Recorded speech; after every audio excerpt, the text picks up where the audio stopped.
Hello everyone, welcome to NEKO micro residency micro workshop number 3, and today we are working with the composer Sofie Meyer from Denmark, who is also studying in Estonia. And so for those of you who haven't participated,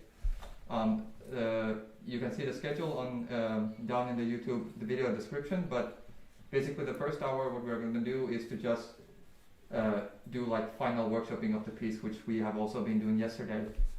And at 3 o'clock there will be some talks.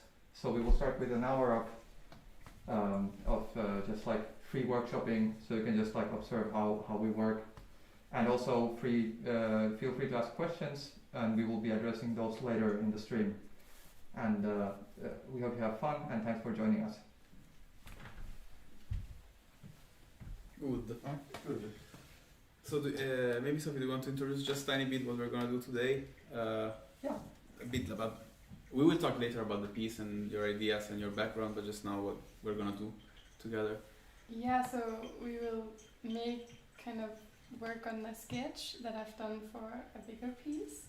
So mainly it's working just with sounds and trying to complement them together and see all possibilities, and it's very kind of slow work and just listening.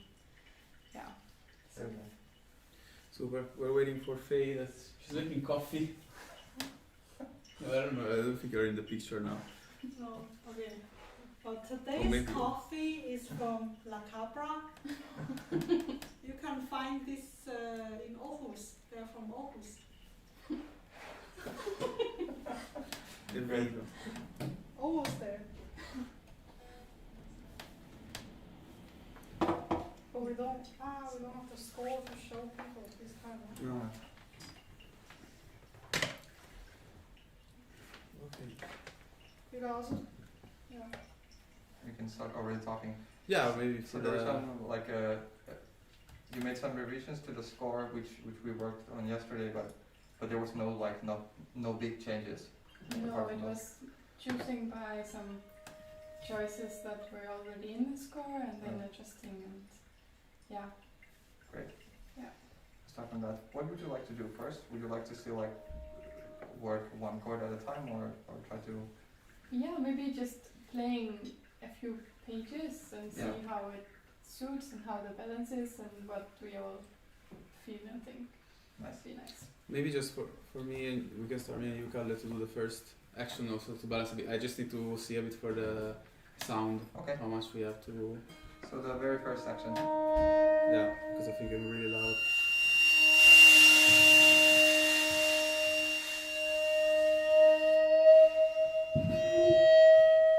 Yeah, I think I'm a bit loud.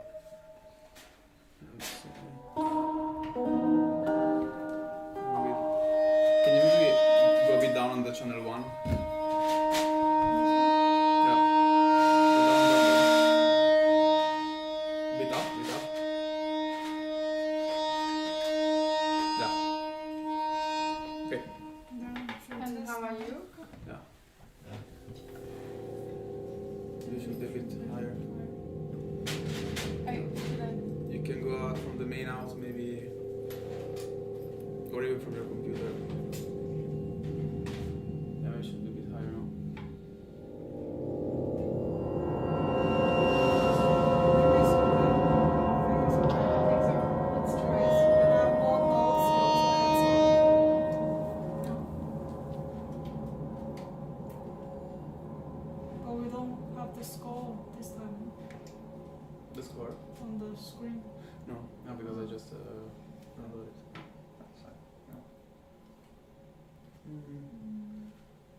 Should we try it on the top? No? Yes. Yeah. Second. Okay.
Okay, let's start from the beginning. Yeah. I'm missing like the metal slider or. They are here. Maybe Kalle, you can somehow show the score a little bit. And during when we talk a little bit now. Yes. We'll show it in the camera because we don't have it.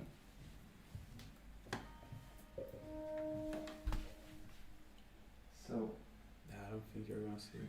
Let's try this.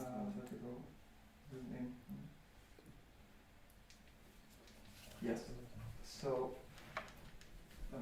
we have the score. I'm not sure if this is the right time. Just want to show the score a bit. I mean, not to get some kind of an overview. So it's very like one song follows the other, and then there's a lot of like there's an attack, and then there's a long resonance, which sometimes develops, sometimes doesn't. Just stays there for a while, and then we go on to kind of new, what do we call it, like a sound module or, yes, so it's all like, we can't see much. yes. Okay, next time we will project it straight on the screen, but this is actually, for this it's not even very necessary because it's really just like, very,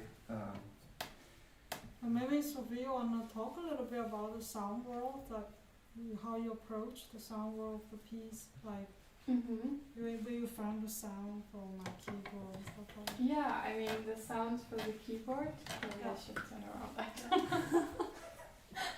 And Sofie, the microphone is there if you want. The microphone. Okay. Yeah. Well, the sounds for the keyboard is primarily from a singing bowl. So it's just a singing bowl that's recorded and then distorted in different ways.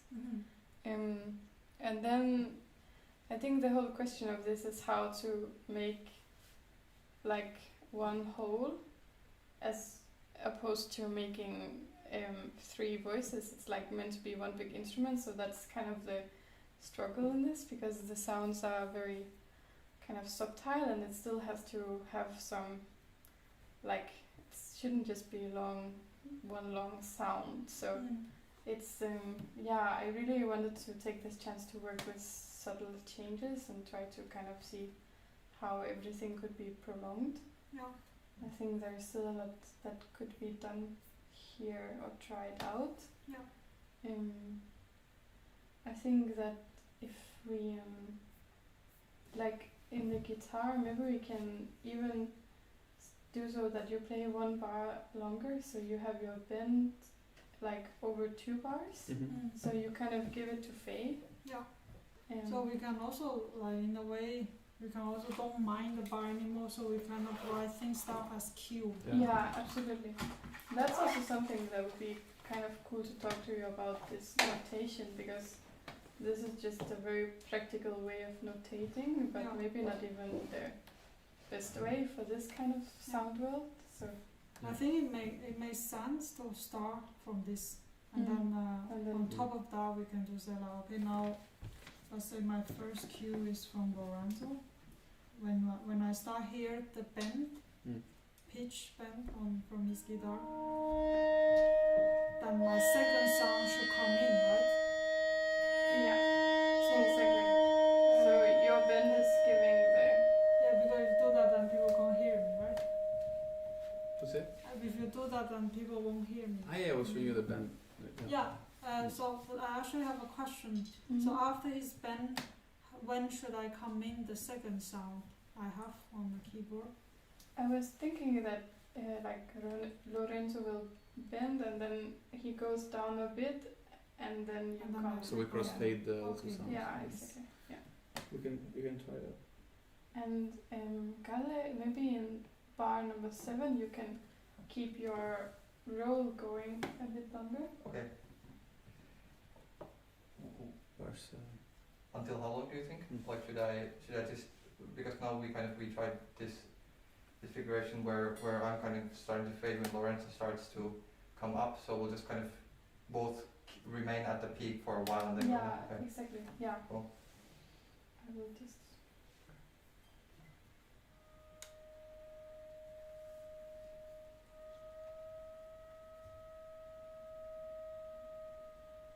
But But do you come back to the pitch? You do, okay. Yeah, spin up, down, Yeah.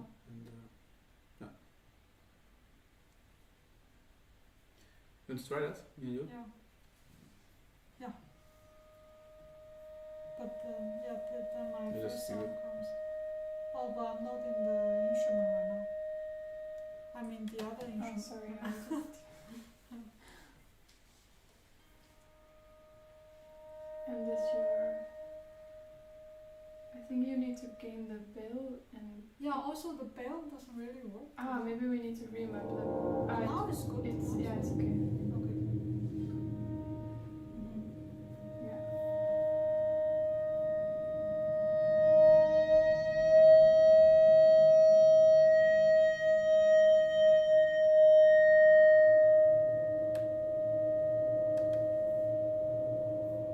I'm more like this. Yeah, I think you need to gain a bit of bell here. Or I should be like, actually I have mezzo piano, so I should be like much less. No, but I think it was fine. I think Sofie went my preset. Yeah, it was just the The bell up to which percentage? I think here is now you are at like 40%. Yeah. I think that's It's good. Yeah. Okay. Should we also explain a little bit this? Yeah. Yeah. Okay, so So my instrument, I have a little controller here, and I also have a keyboard. So the keyboard is mainly controlling the sound, and then you have some kind of filter that map into Yeah. this, right? And what is being mapped to this one? So the first controller Yeah. is controlling. There are two instruments in the one instrument. So the first controller is controlling the volume of the second instrument, which is more kind of noisy. And then there is a bell, which is more pure singing ball tones, like Mhm. frequencies. So that is the third. This is the gain of the bell instrument. And then there is one distortion knob Yeah. where it's just distortion added. Do you want to demonstrate it? Maybe you can. If I only press one note from the keyboard, and then everything is down to 0 right now.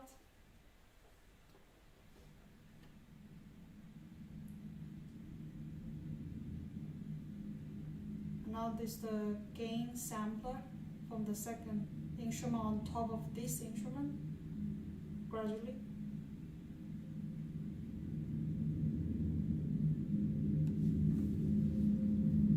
Now it's top. How it sounds like. Back to 0. I mean, it's interesting, no? I mean, people don't know this. And now it's the second instrument, second knob controller is a distortion.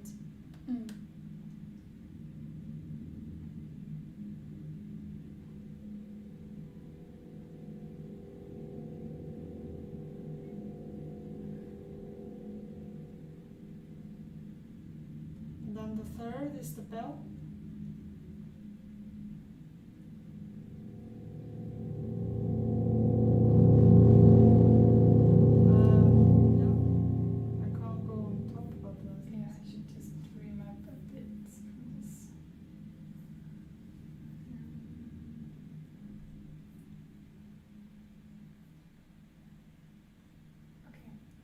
Can you try the bill again? I just.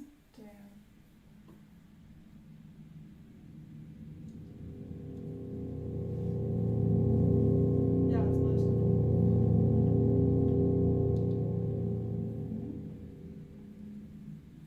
Okay.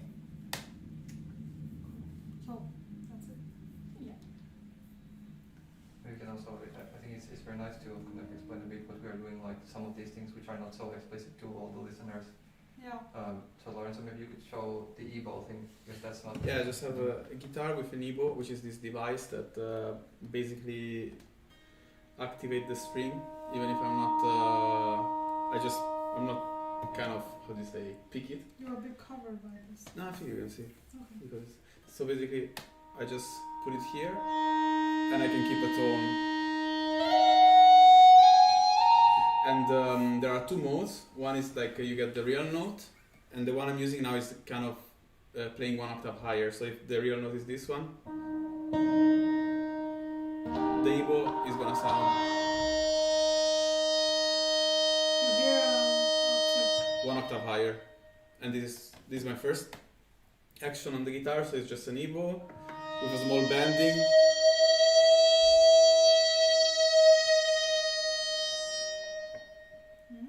Leading to phase sound. Yeah. And then maybe Kalle, you can explain your action with the crotales. No, is it crotales? Yeah, yeah. Percussions are usually quite explicit, but here we have just like this less common of an effect. So we have a snare drum upside down, and then we have a crotale. Kalle, if you have to talk a bit louder. Okay. With the mask, Okay. So we have crotale here, and then we have a snare drum upside down, and we are only using the snare drum to kind of as an echo chamber to excite the snares through the sound of crotale. So when I bolt a crotale, which usually sounds like this, when I put it on the snare drum skin, it sounds like this.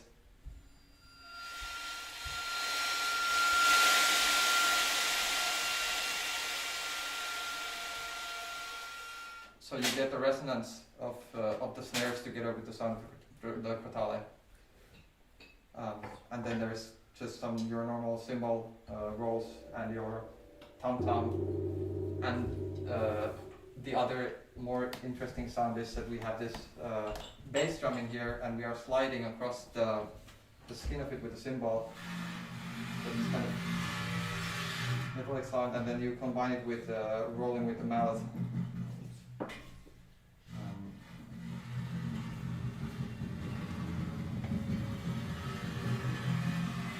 So you kind of introduce a bit of distortion to the sound. And this is basically what we are working with. Yeah. Maybe we can talk about the first block of sounds we have. That basically my sound should be maybe you can explain a bit more, but it appears to me like my sound is kind of almost like I'm coming from his sound, leading to her sound. Also, this we were talking yesterday, this idea you have like of dealing with same kind of sounds from different instruments. And that would be, maybe we can try the first bar, me and you. Yeah. And Actually, I also had a question to Sofie for this. I'm not sure. To me, it felt a bit like when this crotale sounds or this resonance fades out a lot faster than Lorenzo's. Does that feel a bit abrupt to you, or is that the way you like it? I was thinking if it could be a bit longer. Yes. Yeah. If it's possible, yes. But I guess it depends really on the bow and the. If I can really in that case, I just have to start pushing a lot. Yes. Also, I'm thinking because now I don't have any tiny bit distortion. If you would like to match the same kind of color, yeah, I was so thinking I can actually. I think right now. What did I say? You're working. Yeah. Let's see if we have something. Yeah, that's great. And you try to play yours.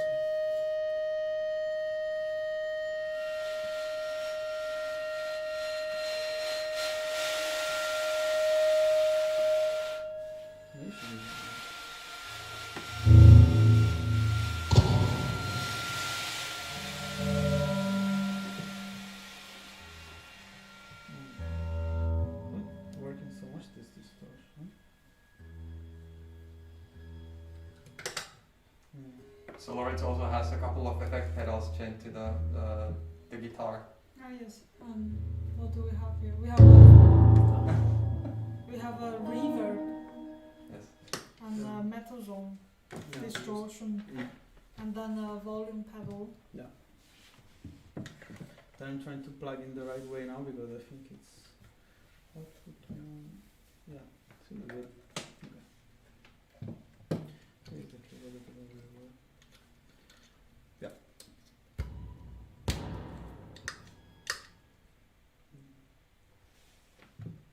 Okay, we'll find out later. So, should we work on maybe on the same block? Mm-hmm. Yeah.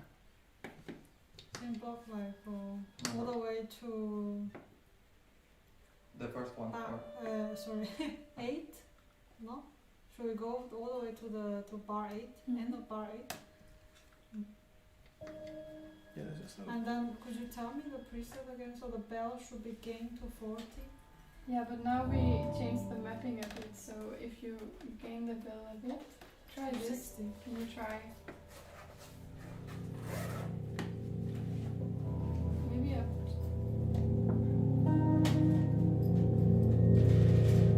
Yeah, I think here we need, in the beginning we need quite a lot of bells, so if you put it to maybe 80%, a bit down, a bit more down. Try this, let's see how it's. And then the distortion is 0, right? In the beginning, distortion is 20%, Okay. so a bit up. Yeah, like this, perfect. okay. So I think like maybe the first action card you can really give a lot. Okay. Yeah, then we need to come to Yeah, the exactly. So you want to go from top top? to bar 8. Okay.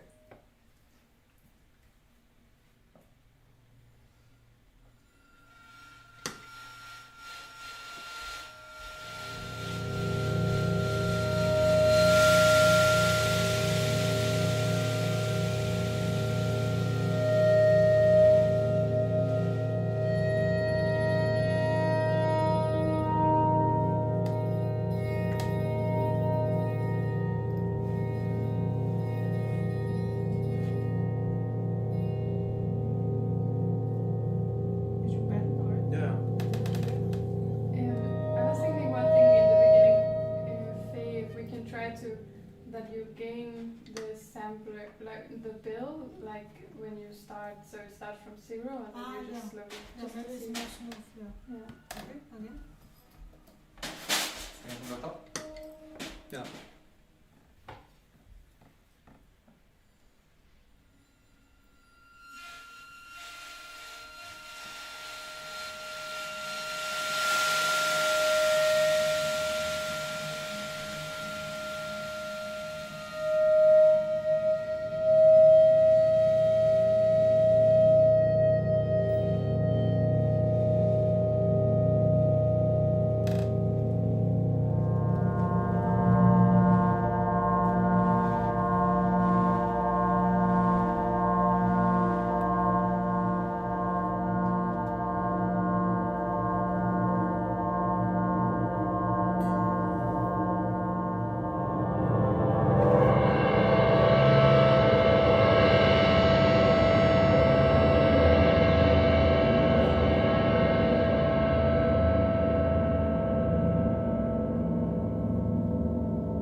Yeah, I think we can stop here as a first block.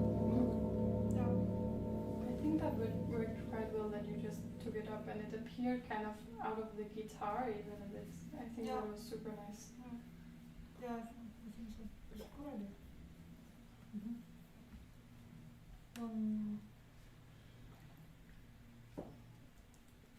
Do it one more time when we move. So we just one question for the roll with the symbol.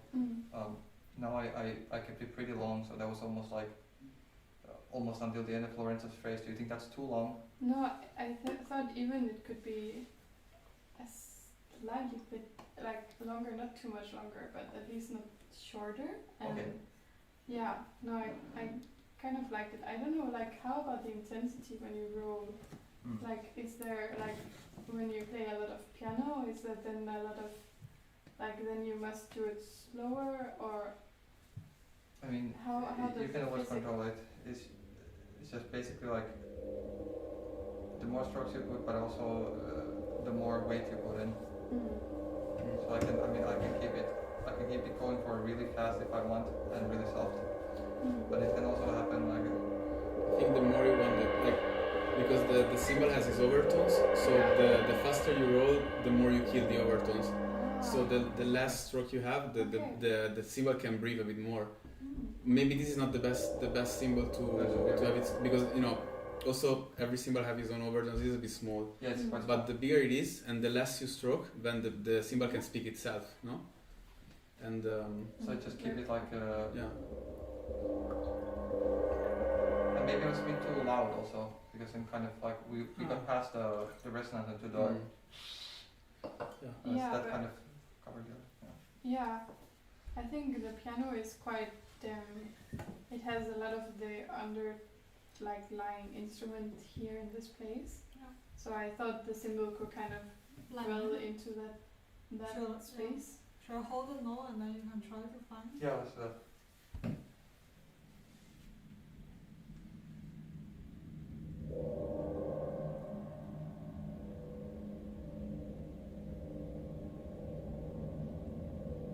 Actually, I would imagine more a tam-tam roll on a sound like this.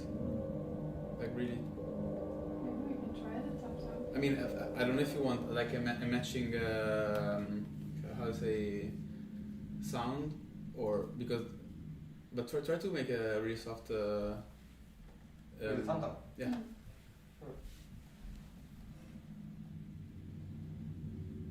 Yeah. This is like vibrating because they are in the same kind of register, That's and it creates a bit of exactly- yeah. Yeah. And then keep continue, I will gain the bell now. So you can come with a crescendo a little. Yeah. Yeah. That's perfect. It's really like yeah. Yeah. Yeah, you hear like a lot of stuff are happening Yeah, a now. lot of stuff happening, Yeah. but you cannot tell what is what. Exactly, you have one Exactly. sound. And Yeah. It's like broadening of space in this. Yeah. Yeah, that's just perfect. So we do it with tam-tam. Very nice. But where does he come in with this? Tam-tam. Here. Ah yeah, yeah. Well, where? Or maybe even Bar 6. Ah, yeah. We're talking about Okay. bar 6, no? Yeah. Then try bar 6, I thought it was top. So the bell should be there. This should be quite destroyed. And this bar should be tiny, Okay, let's tiny. try it. Yeah. Bar 6. This is like bar 6. Yeah. I think Yes, I another would one. prefer not this. I would prefer so you don't hear the beating. Yeah, but also, yeah, I think the mice were really perfect. Yeah. Maybe play a bit on edge, center to find the right harmonics.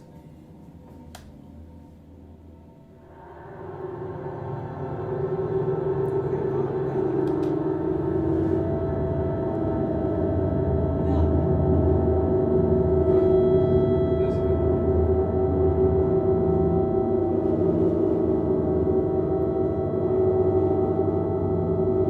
But I don't have what they mean there. I mean, yeah, I really like this. Yeah, that's really, it really works well. So what, like you make kind of a crescendo up in phase sound and then you make small diminuendo also, or you just let it ring? No, I have to kind of dampen it a little bit because otherwise it would ring too long. Especially if I want to like do it together with Faye. Mm-hmm. But that's not. But actually you can keep it a little bit and then I would say you don't need to dampen it. I would just like sometimes just stop and then just let it die out inside the sound. In that. Yeah, no, I mean I'm not completely dampening, but just you have to partially dampen it because otherwise it will ring much longer. Yeah, should we try just how long it will ring? Sure, Yeah. if you want. Because then it should be you who reacts to mine in the ending. Yeah, mine is can hold very long. Yeah. But just to ask like the physics, so you play on the side and then it has like less over of the So you get higher. You get here like somewhat higher, and then if you move towards the center.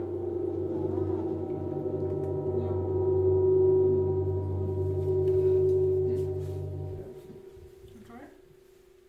Mm-hmm. Also, can I just hear your chord 1 second? Mine, yeah, I can't go. Because it looks like my E is almost like the the third of this chord. Mhm. But maybe it's bullshit. Huh? See?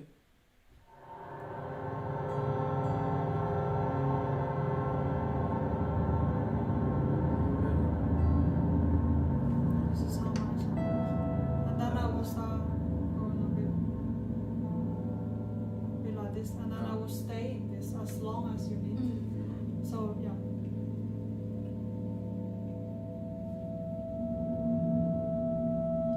Okay. You try? But you want this to also to be a kind of part of the chorus, right? It doesn't have to be a color. So No. I mean, I have to match like dynamically. Yeah, to even be- I was thinking like, because the gain of the lower instrument is a lot in the beginning, and then you like kind of reveal the bill. Like, so maybe you will blend into when she's gaining the bill sound. How do I gain the bell sound here?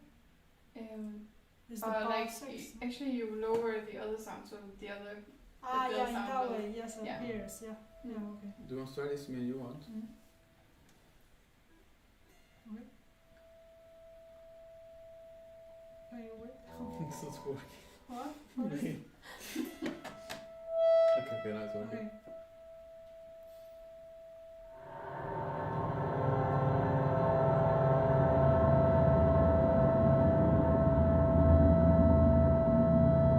So now is the bell. Comes on.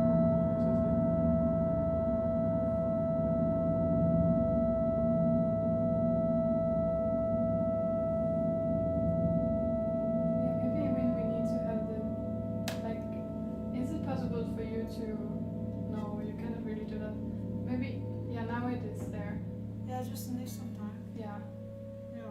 Yeah, so maybe we should just wait with the guitar until like bar 8 or something, Yeah. and Yeah. then bar 8 is like long. I just opened. Yeah. Yeah, I mean, Yeah. if you think of an extremely big scale or like big landscape here, it could Mhm. really take a lot of time. Yeah. The e-bows like kind of really dying out, Mm. and almost everything is land to silent, and then you can come up with the bell Yeah. comes in. It totally works. Yeah. Yeah. So even the 7-9 seconds could be maybe longer. It depends. Mhm. I think this always depends on how it happens. Like Yeah, you're exactly. totally free. Yeah. So here, just wait for the sound to get there. Mm. Yeah. I mean, of course, I can always turn it up faster, but I don't think that would be very No. organic anymore. Yeah. And then the guitar rum is almost a new thing. Yeah. Is it? Like, yeah, this is almost like a new thing. New material. Yeah. Yeah, it's like a fresh day. A new day. Yeah, sorry. Okay, shall we try? Yeah. On 6. Yeah. And I really take the time Mm. with the color also. Yeah.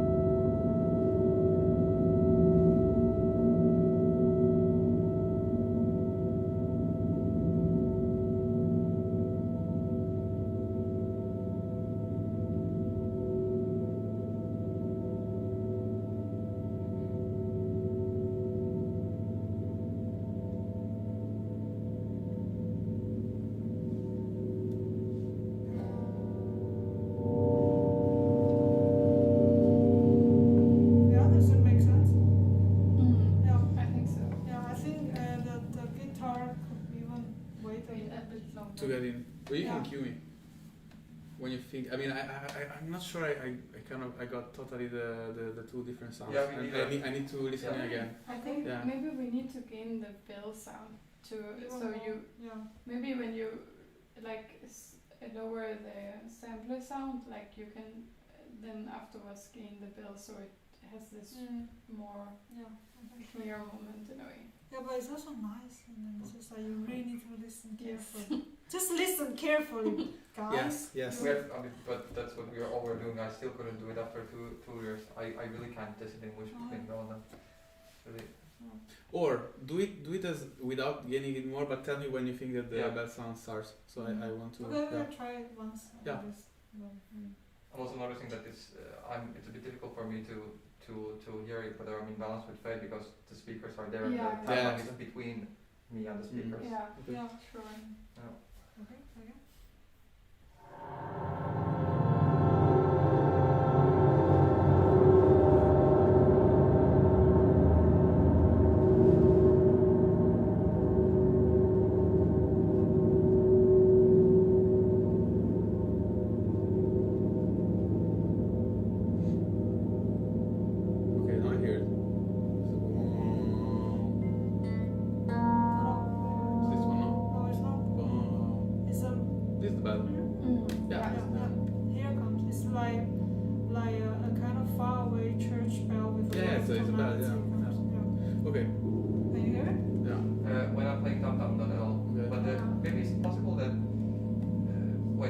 which point are you fade?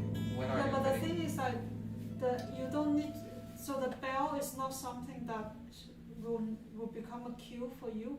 It's more like you guys need to be die into silence, and then the bell will naturally appear for the audience. It's more like that. Yeah, exactly, and that's the problem because I really, when I'm playing the tom-tom, I cannot hear. I mean, I cannot. But you don't need to hear. That's the thing. But I need to know when I stop. Just feel it. Like more or less, the e-bow is stopping, getting fade away, and that's the moment I would say. I think he said you cannot really hear the. No, because I really like. I tried 3 times and it's really. I have no idea. Yeah. First of all, I have no idea whether I'm too So loud. we just. But then it can also be that you decide now, and then you give the cue for fade to make the bell appear. So actually, you will then be there. Yeah, that works. I mean, like when I will stop, I will hear it's not there anymore. I will hear I left alone, and then I will turn the bell a notch up. Perfect. That's good. That would be super nice. And but that's how you. Okay, so we try this again.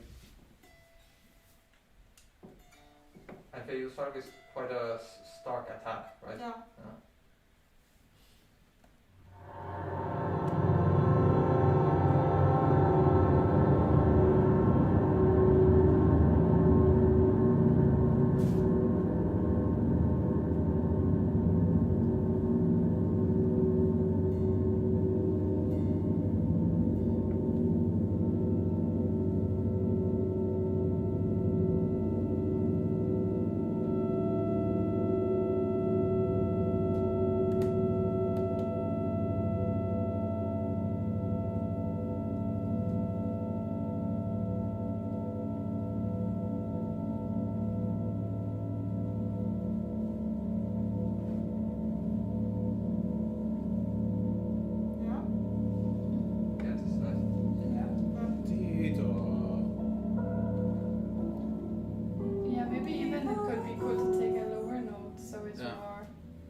She's like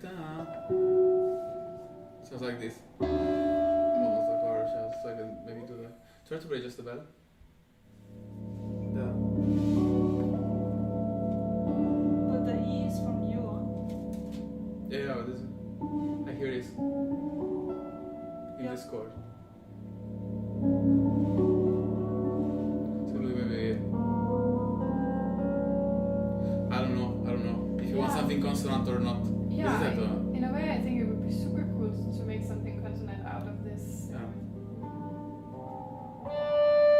This, try.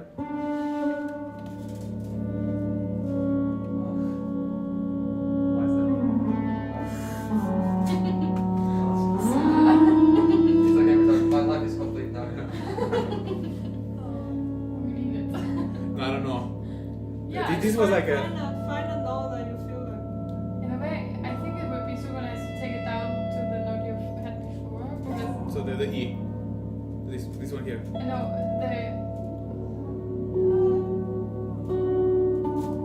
this one. Just try because it's more kind of subtle, and then we can.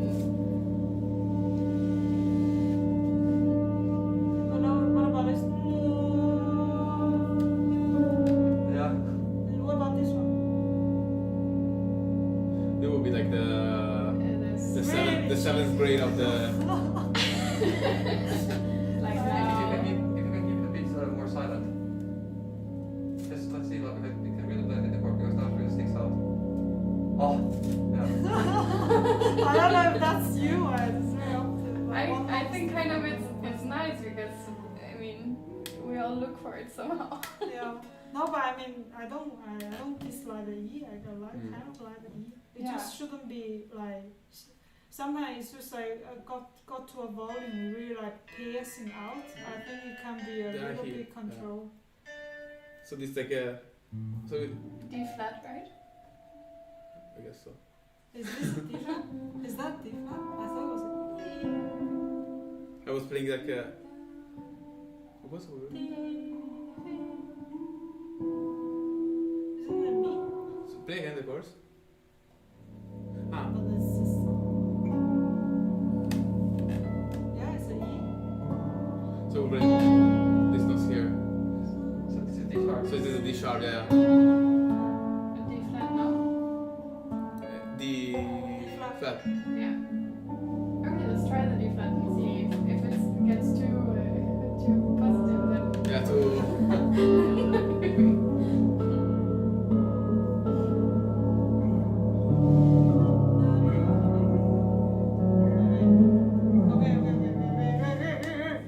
no, we're making music. We're not making like it's just it can. I know this is a lot of fun, but it's 9 minutes to 3, Oh, and yeah. you're supposed Okay. to start the yeah. So I'm wondering what. Yeah, so Should Should we we move to some continue? other sound? Yeah. now? Yeah. Okay, play the D flat there Yeah. and then we. And also, and also the bar 6 really away from my cue, no? Can we say that? To begin, do you mean? Yeah, to have the attack away from me. I will cue the second beat. so the C sharp. No? Yeah. Yeah. They will cue. Yes. And then Okay. Then about the finger arpeggio. It's like okay. This is just to check the techniques. This is good. This is the one. Yeah. Imagine. Okay. Did you want a more sharp attack, or? I think let's just make it more subtle here, and the sharp attacks will come later. Later, Yeah. So we will not. so from where? 6? Yeah, let's say from 6 and then go on no matter what happens. Okay. Ready? Mhm.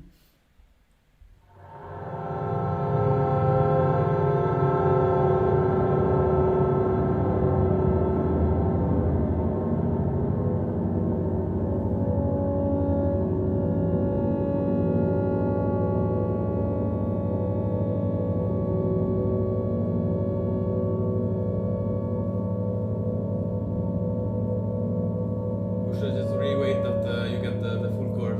Yeah, I Up think here. you can work a bit, So like- wait a bit more.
Yeah, you can give a bit more. I think. Yeah. Yeah, bar 13, no? Yeah. You are alone. Yeah, No, he's doing it. He's doing Can you it. not hear it? No, but yeah. Only a bit, yeah. Okay. Okay. Well, did we agree that we will kind of try to, or I will try in this case, like to start a bit before phase up, or should I completely wait for you to go to silence? And No. then- I mean, first, the bar 12, you're still going for quite a bit, huh? Yes, So it's absolutely you controlling the fading out. but you could not hear it because I heard it like really, really loud. It wasn't too loud here, I think. Mm. There's, So actually, where, there's this Which bar are you talking about? just like from 11, 12, Mm. for example. Yeah, I'm Yeah. always a bit unclear how you want it in bar 12 to Yeah. bar 13. Do Yeah, you want a definitely. gap of a silent? or- Yeah, it was in my mind that we had actually the silence. Mhm. So you will stop playing and then you start playing again. So you have the time you want there. Okay. Because the others, they just, like Faye has just the resonance. So it's just, yeah. Yeah. So we just really need to make that silent happen. I think. Yeah. Yeah, the silent. And that 2 beat is really doesn't matter anymore, right? Before Yeah. the Tam Super Bowl Absolutely. comes in. No, so it is most important is that there is real silence. Yeah. Okay. Yeah. You can put the fermata on your silence and do how you want. Make it short silence, bigger silence, it's really up to you.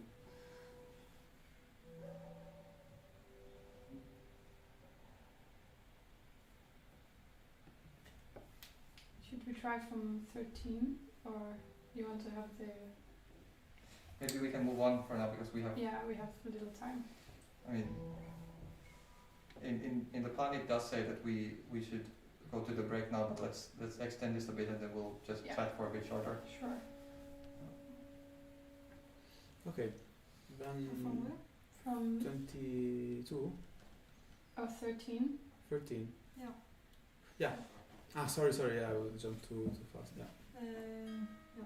Can you also just make a little bit the ending fading out from the tam-tam, and then the silent, and then you start again, just to know how you sound. Yes. But actually, I noticed that it really there's one pitch that the tam-tam blended really well in, like in this section before the 13. Cool. So then I noticed that didn't matter really how loud I played because it was always kind of it was there. Interesting. Yeah, it's very nice. So. Cool. This bouncing here. Yeah. Here. Yeah.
This a little long note. Can you play your G and A just one time?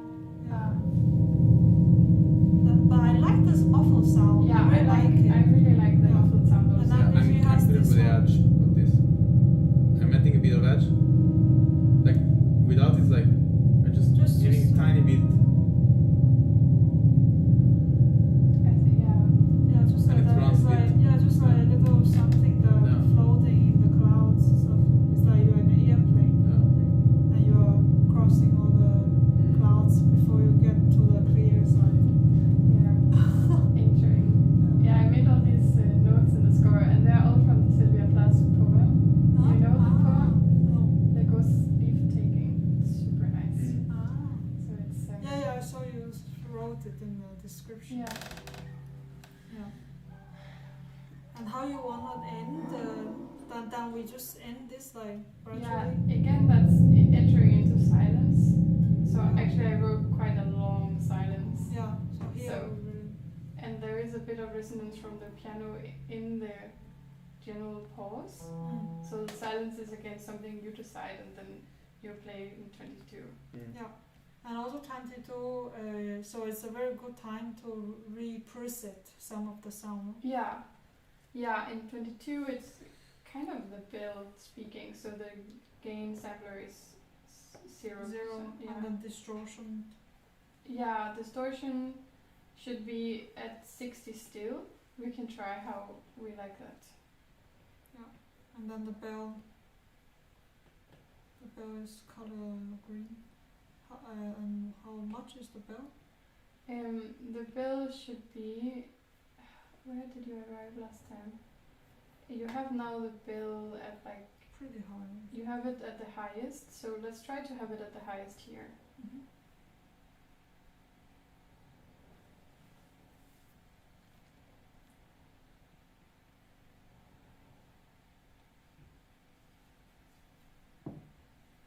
Yeah.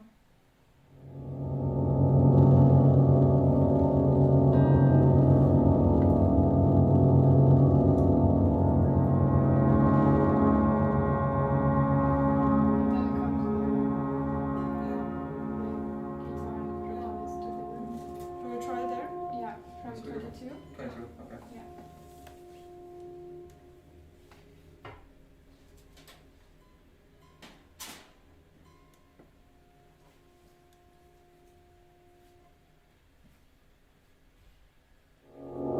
Okay, maybe the distortion should be lower, right? Right now Yeah. it's 16. A bit lower, but actually I kind of like this bill distortion appearance. Okay, let's hear this now. Okay.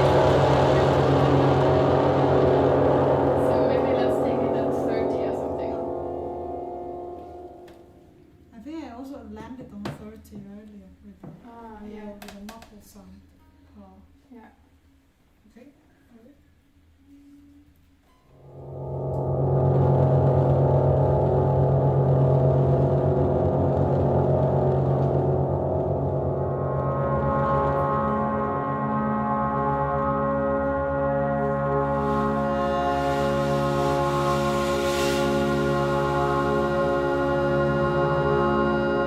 Shit, I really have to tune. I feel I'm fucking on tune. Yeah, I have to tune a Maybe lot. it's the cortalis that is. The crotales should be tuned. Try your crotales. I think because You're a bit low somehow. yeah. Wow. Can I have it? okay, on E. Or A?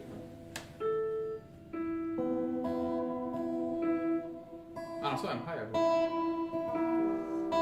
don't think this one is sure actually. I think I did some funny thing with I think it's good.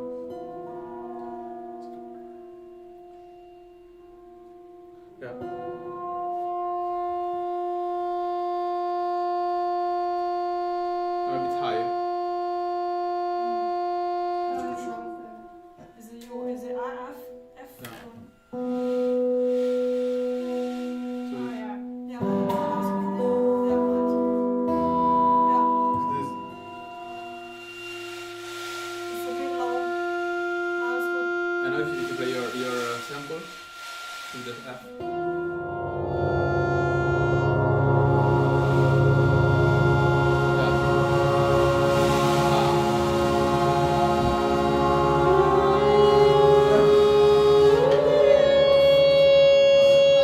Yeah, no, So okay. we- It makes sense because sometimes I hear I'm not in tune and I think so the samples are really in tune. Yeah. So we have to. Yes. You can't. But actually, I can just tune the bill sampler. It's quite easy. No, but I think No, I think just it's a easier for me guitar, I'm not sure. to tune. Okay. So I think we have to move on in Yeah. 5 minutes at latest. Yeah, so Okay, let's let's check play the next. from 28, right? Or 27, and then Yeah. to the end. 20. Can we go on 22? And Yeah. Oh, yeah. Sorry. Sorry. Okay, 22 ready?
mean, the distortion here is always remain 30. Yeah, maybe we should just try a bit less, maybe 20 or something. See how it works. Or you wanted to tune down a little bit gradually on those big chords, I can also do that. Because like, for example, when you have the sampler gain up to 99 and then the bell up down to 0, I constantly change a bit the sample, the bell sample, the bell sample, just to mix it gradually down. And then you can also mix distortion a bit down. Yeah, in provide. Yeah. Let's do that. I think that would be a bit more organic. Yeah. And so try from 27.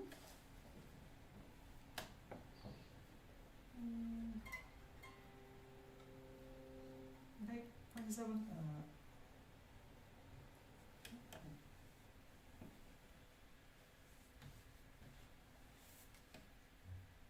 My iPad is acting weird.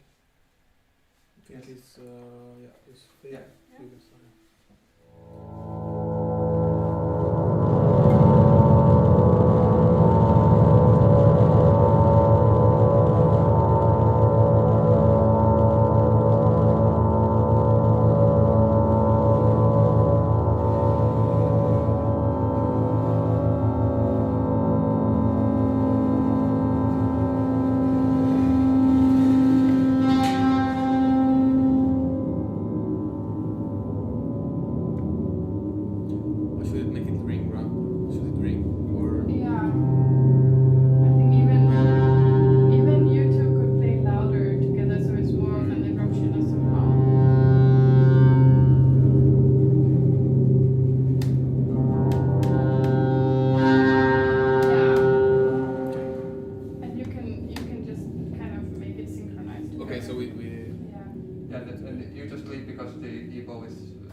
Random, so I will just follow you.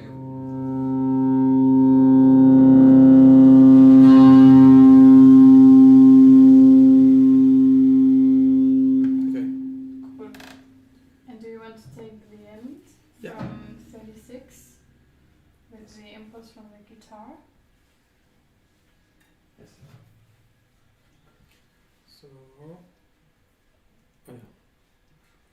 So here you want me to go right after, like impulse plus. Yeah, exactly. And then it comes.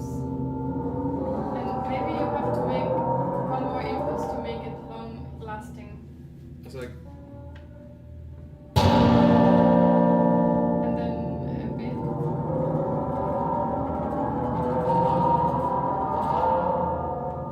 The thing is, I don't know how to do. Yeah. It's perfect. I don't know if it's the 15. Yeah, don't worry too much about there. Here. Okay. Should we do that? Let's do it once and then Yeah. because we also have like after the first performance we still have one. Yeah.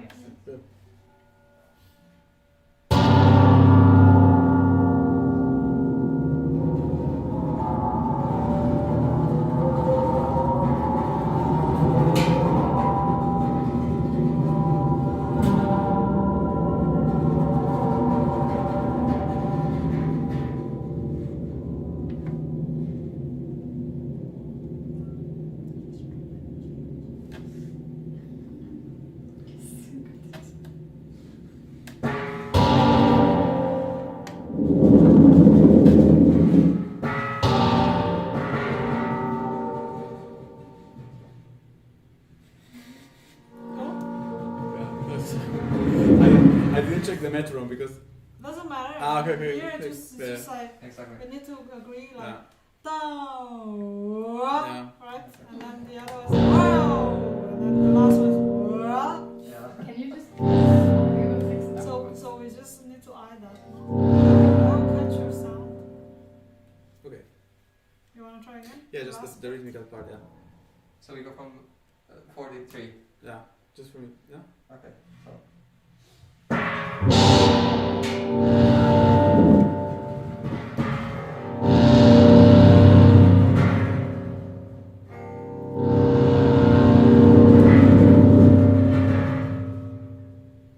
Yeah. I'm not sure about the cymbal sounding in this part. Yeah, it's too light. It goes off Yeah. the. It's a bit, I don't know, like what would you think? Could we do it on the maybe just even the bass drum, like only or something low on the tom tam where it's a bit dampened, or is what kind of, what are you looking for exactly? Are you, some distortedness that will like go against their kind of thing going on? So there will be like they are one layer and you are like the interruption. could it be something, I don't know, maybe it's too far out, but something like, I'll be playing tom tam with it. So is this too aggressive of a distortion? I'm only thinking that there will not be so much attack because it's so resonant. Mm. I don't know if we can do it on something on the bass drum without the cymbal or Mm. I don't know. Mm.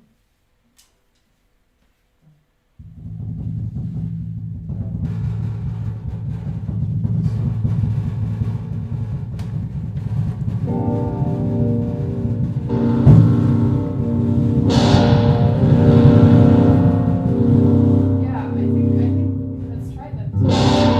Maybe not like it, then we can decide that for the Yeah. second performance, do something else. Exactly. Let's do it for the Okay, cool. great. So, we will have a short break, as short as we possibly can, so that our sound and video person will also get to have a small break, and we will have a small break, and then we will have a chat. So tune in a couple of minutes.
section. Hello everyone, welcome back. Sorry we are running a bit late, but that's how it is sometimes. Alright, so we are here with composer Sofie Meyer, who is, as we established before, a Danish composer who's been studying in Estonia for the past 3 years, and based on what we talked before, has been pretty happy about it. So maybe we could just start by you telling us and the audience who you are. Yeah, as Kalle said, I'm currently living in Tallinn in Estonia and studying there my master. I'm originally educated as a violin player, and I do still play. And I do some improvisation, and I'm also interested in traditional music because I grew up on a small island where we play this a lot. So, and yeah, now I spend most of my time composing. And yeah, do you have other things that you want to know? Yeah. I mean, like, we studied together, right? Like, yeah, we were studying at the academy here in Copenhagen. Exactly. Yeah. And then back then you were still playing the violin. So when did you start to like go into composing, kind of? Yeah, I had like a period where I could not play violin, so I was a bit looking for what to then do in life. And I, by incident, ran into this sound design sonic college. And there I thought I wanted to learn all the technical aspects of recording and making sound design. I never really composed. And then just we were in the group and we made some recordings together, and then I had suddenly all the samples and I made some thing out of it, and I thought it was a lot of fun. And then because of my classical background, I just had this urge to really know more about composition, like the whole like craftsmanship behind it and the history and everything, and I really wanted to go into the classical world again. I missed it, so then I started studying classical composition in Iceland. With Katri, who is our video behind the camera today. Yeah. So yeah, I guess I've been composing 4 years probably, 5 maybe. Okay. Yeah. So yeah, I don't. Yeah. That's like yeah. Who do you think? Who would you name if you can, like some big influences for you, like personal influences, like as to why you became a composer? Are there any specific composers, specific events that like specific ensembles?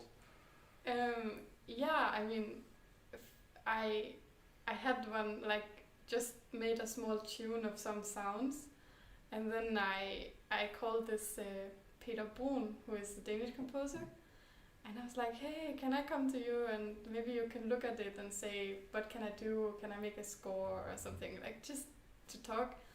And then he was just super nice and encouraged it to, like, yeah, he was very helpful. So I think just to get support from some people in that sense is super important. Yeah. But have you ever played like new composition piece by other composers? Yeah, I when I studied violin, I did it. Like, I remember I played some Paul Ruders and also Lasse Piasecki, you know him? Yeah. I remember I played some by him, but not really a lot. And I think studying at the academy, you really start to think like it's so rare that you are kind of introduced to improvising and all this. And for me, it was really when I came out of the academy and I met some people who were doing it that I realized that anyone can actually do that, and it's so important to being a musician that you do this and do it together with others and this. So it was really like a totally change of mentality in that sense that I think is super important. Yeah.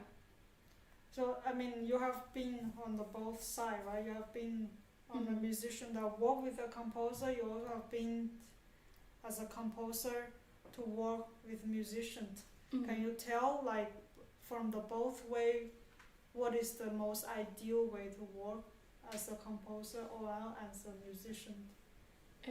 Yeah, I think that's super. It's actually something I wanted to ask you, kind of, because I think now I hear many people saying that the hierarchy between composer and musician, maybe even conductor, will kind of like be less. So this way of working more as a collaborative, that for instance now I came with a score that is quite open and just some rough ideas, and that everyone kind of adds into their thoughts, and we can do this, and I think this is something super essential, and maybe something that has to be more and more, that I will not bring a super complex score, because that will bring less space for things to evolve. And yeah, I think maybe because being a musician and playing new music, it was like first really a struggle for me to just learn the score, to kind of understand it, and I was very kind of scared, like I was maybe 20 years first time I played new music. And then I think this is like, of course the complexity I love, but it's also just more of like how we all, you know, make the music is much more fluid. And so I think now, and you also see all these collectives starting, and so yeah, I think this is super interesting to talk about, and to talk about work processes, and yeah, I mean, definitely, like sometimes as a musician I found if you just receive a PDF scores, I mean the score or the piece itself is so finished, and it's just very difficult when the moment you receive it, how can you still communicate with the composer to do any changes, like even notation changes, not even artistic kind of changes, just like to have this kind of conversation I found is very difficult. And now this day, like every composer has their own language, so like able to understand the language, sometimes not just get the PDF and I try to crack the code there. Maybe the code should already start to cracking or understand from the very beginning of like creating the piece. So yeah, I think it's definitely much more easy if you already approach the musician from the first note until the end of the piece, finished writing. But it's I think both for the music, this is something that will of course enrich it, like it, at least I think so, that there are all the practical aspects, but there is also the way of playing, and if the musician is like involved with the way of playing and is actually playing and not producing so much, like I don't know these terms if they are so clear, but I think that the musicianship is the most important of playing music, and this should be like more fluid in a way, maybe. But I also feel like from the workshop yesterday and also today, we also give you a lot of personal inputs into it. Sometimes it could also be difficult for a composer that have so many information at the same time, can be a bit overwhelmed, no? So how do you feel about this? I think for me it's something that I really like. Like I think often I've composed other pieces where in the performance something happened and then I actually liked what happened and I changed the score afterwards. So I really want to be open towards inputs. Of course there is some essence that I want to come forth in a piece, and this should always, you know, be evaluated if this is a part of that or if it's not. But in general I think that of course you get an idea and maybe you figure out this is not the way, and then there's another idea, and that's also like sharing is just enriching, and then you find out what you want and what you don't want afterwards. It's not like anything is wrong and right or something. It's so for me I like this, and also having the space to just be able to say something, and also the like bond between musician and composer is so important, because I feel often that there is this new music scene, and then all the composers, and then there are some people, sometimes it seems that people are super scared of playing it, and they don't really want to do it because maybe they come from another background, but there is this kind of lack of communication between the two sides, and it's super sad. Like, and there can be, like, I've experienced a lot of times where it's not possible to even communicate with the musicians, both in terms of time, because there is not time and it's such a lot of pressure, and then you don't get the feedback from the musician to why something is not working or why they are stressed out about something, and this is like the thing that is more important, I think, to kind of work with. It seems like in often with like academic classical music settings, it's like that seems to be the case with most people, most students. They are kind of it's difficult for them to work like this or think like this. You know, it's just because you've always been taught that you have to play from the score, you have to respect the score, you have to respect the tradition, and so like kind of not questioning the even like the performance or thinking traditions of classical music. So I was wondering, since this is a very nice and kind of open space for exchange and experiences to be shared and developing our craft, I was wondering, like, you mentioned that you had this background in folk music. Do you think that has something to do with your openness towards this? Maybe, yeah. I mean, when I I grew up with folk music. That's how I learned to play, more or less. And then I didn't play a lot of years folk music, and I played only classical. And when I came back to the folk music, it was also when I started improvising a bit and all things. So that was really hard for me, because I felt like I had to follow something and I needed to kind of know everything I was doing and all this. So I think this classical world is so contradictory to that. So I think, of course, when you grew up in such an environment and you play as a child, maybe it's somewhere subconsciously in you, but it really took a lot of time to kind of reverse things from the more classical, strict perspective. But I mean, it's also understandable, because like the classical world, you receive a score and the composer is probably not live anymore, so there's nothing you can talk to. And then the score is absolutely finished and it's been performed for hundreds of years, so there is no question to the scores almost. So I think a lot of at least a lot of classical musicians, maybe sometimes they forgot, okay, the composer is actually still alive and you're still able to talk to them. They just forgot the point about this. And it's okay if they don't understand the score, because maybe they're not supposed to understand the score on those kind of new scores. So I mean, I totally really encourage, if anyone start to play new music in the first time or whatever, just talk to the composer. I think that's basically how I manage, I guess. Like ask them, what do you mean by this? What is that? You know, that's it. It's like, I mean, I think for the composers, this is also the most essential part, that actually you are getting asked these things, because it's so hard with notation always. You don't really know how it's perceived, and you might think it's perceived. Of course, people are also different and they read different things in a different way and all this. So I think this just, it's so nice when you get to talk about these things. Exactly. There's really this kind of mutual feeling of privilege from both sides. Right?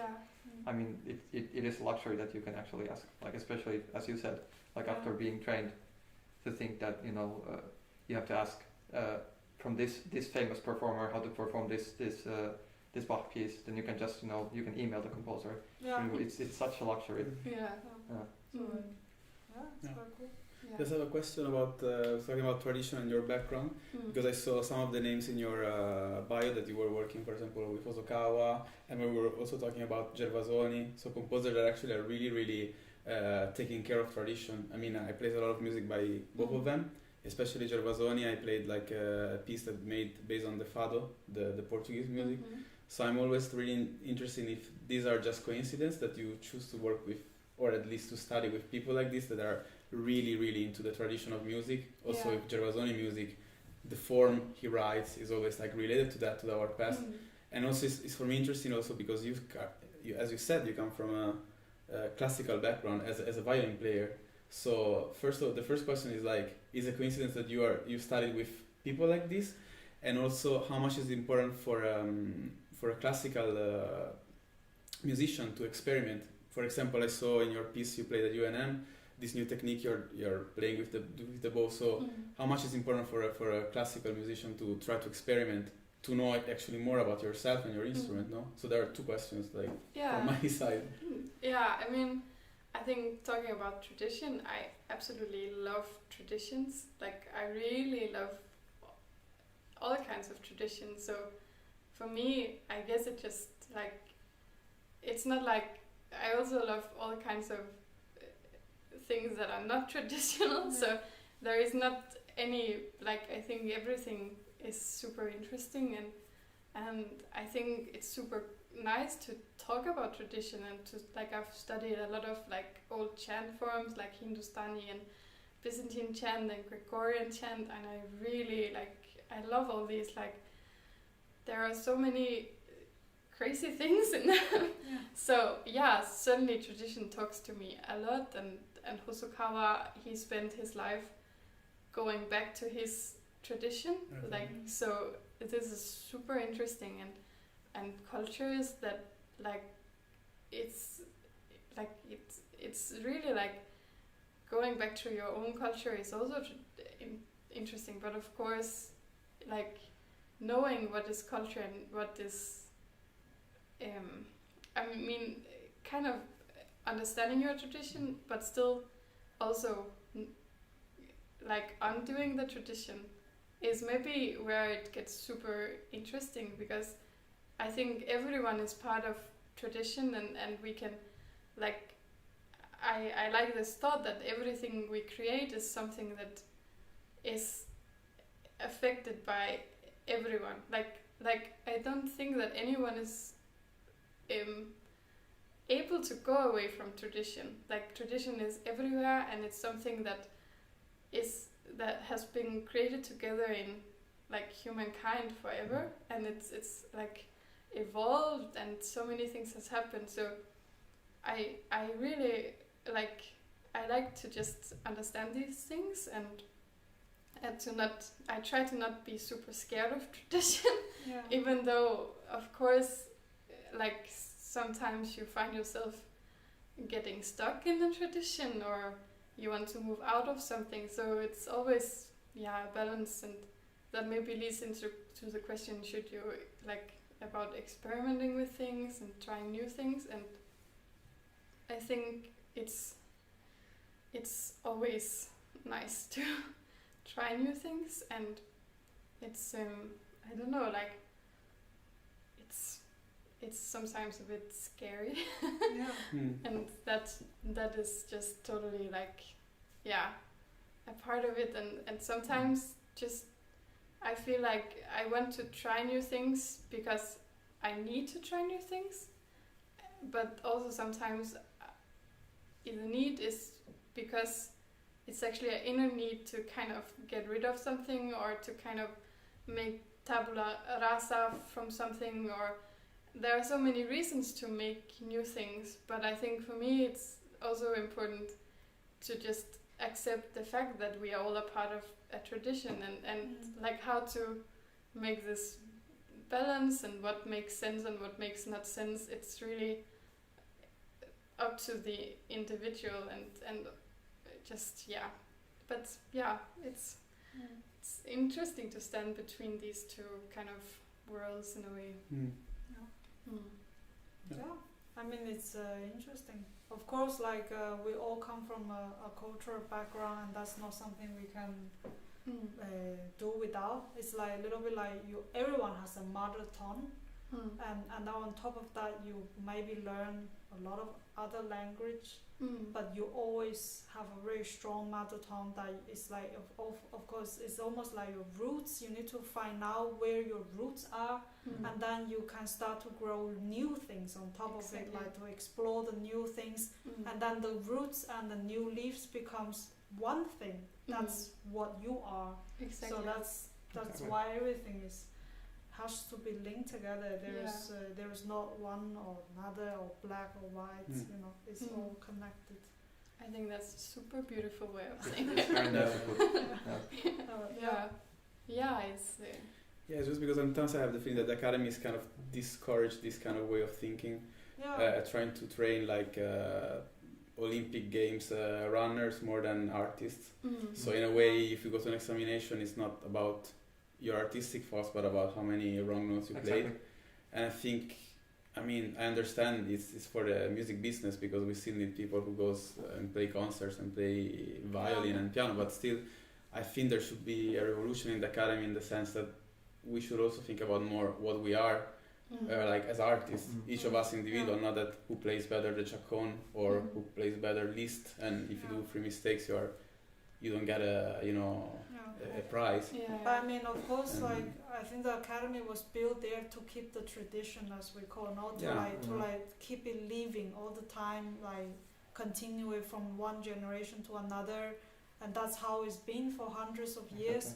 And now also, like, even though everyone is playing the same piece, everyone plays it differently, of course, and that on top, that's the artist taste and whatever you call it, to phrase this piece.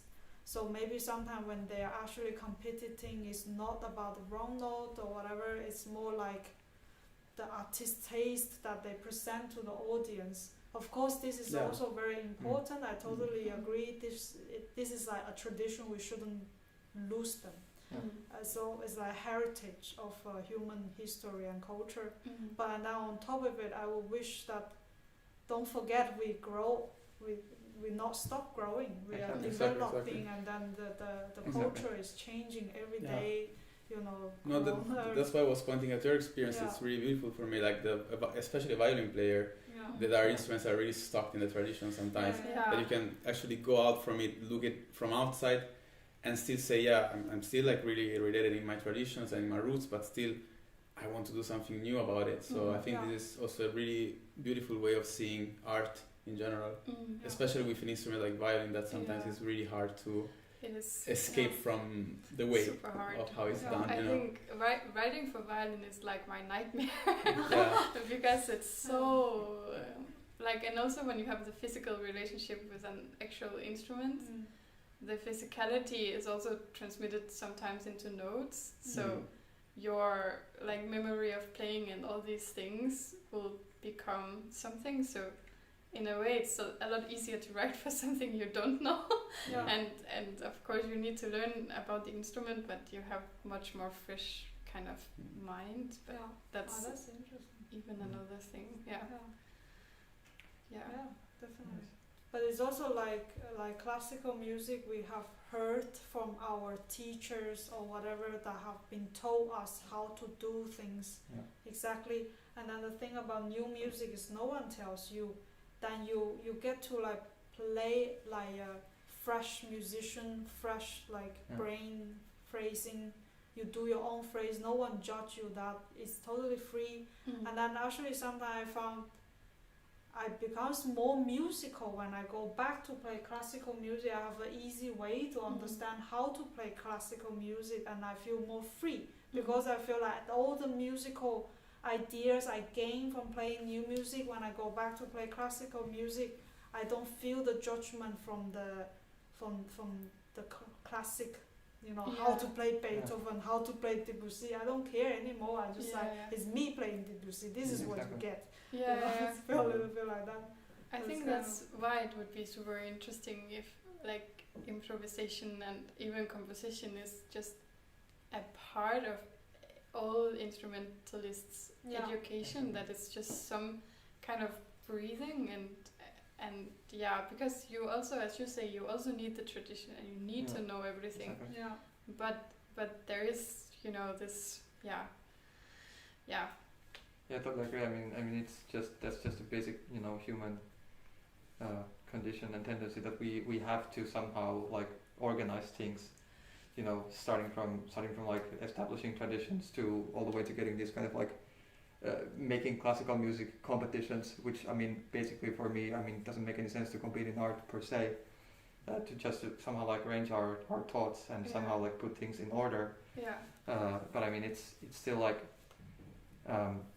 the way we have developed ourselves into this point is by, you know, sometimes abandoning those traditions or breaking free from them, or you know, or instead of being in this box, maybe you look outside of the box. Maybe you don't need to completely trash the box, but you can just change a little bit about it, and that's how we get to where we are. Yeah, exactly. Yeah.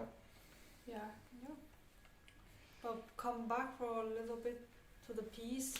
So, I mean, how long is the sketch? Do you remember? I think it must be around 4 or 5 minutes or something. Okay, so yeah. I think so. Yeah. But it's I mean, it's written quite freely with the time, so Yeah. it all depends. Yeah. Yeah. Okay, but I mean, if you one day you want to complete this piece, have you ever think about like where it should be, like what kind of venue, Yeah, it's kind of setup, like how long the piece? yeah. I mean, it's interesting because I think there is always the practical side of it, like, you know, curating a program and you getting told how long can the piece be, and so getting asked this question is somehow foreign to me. Like, but I think what I really enjoy about working with this piece is the transition into sound worlds, and the like listening process is something that could be super nice to work with. So a long piece is the dream. Yeah. And then what is a long piece? It you can go into the Feldman mood and make like this kind of, and that would be super nice to try. And the venue, of course, like I just think it should be in a dark room. That's all. But I don't know. Like I think now last week we were lucky to be in this James Turrell exhibition. And of course this is like talking about the space that you play in, and all of this is super interesting to look into those kind of things. But yeah, I mean, about length, I don't have a specific length, but I think usually you get told this can be 5 minutes, this can be 10 minutes, or usually it has to be under 10 minutes. But if you look into half an hour or even an hour piece, the experience will change a lot, and it will, working with time in this sense, I think is something super interesting and important also. But what if you just you decide, you have a dreamland now, could you imagine this piece to have a 45 minutes or definitely I could imagine that. That would be like super nice, and to create this world of dreamscapes, as it might be in some ways. Right. Well, that's cool. Yeah. Maybe we should look into that. Yes, it's been super nice because we're just talking about the fact that yesterday when we were workshopping, we spent the first 1.5 hours on the first chord. Yeah.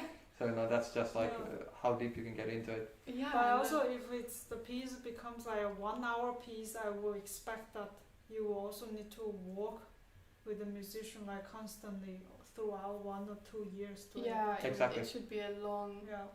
But that's also like it's the extreme end of the other. Like, I mean, going into this kind of work, I think is so meaningful because everything will probably be deepened, and you can really kind of, otherwise everything is like you have 1 month and you have 5 minutes for the piece, and now it's like, and I start to find myself in this kind of mood, like where I don't know, like what is a length of a note, like if I write this length, how is it perceived, and even writing just half note feels like a long note, and I start to think this doesn't make sense. It's only like a practical aspect of the world. It has nothing to do with the sound itself.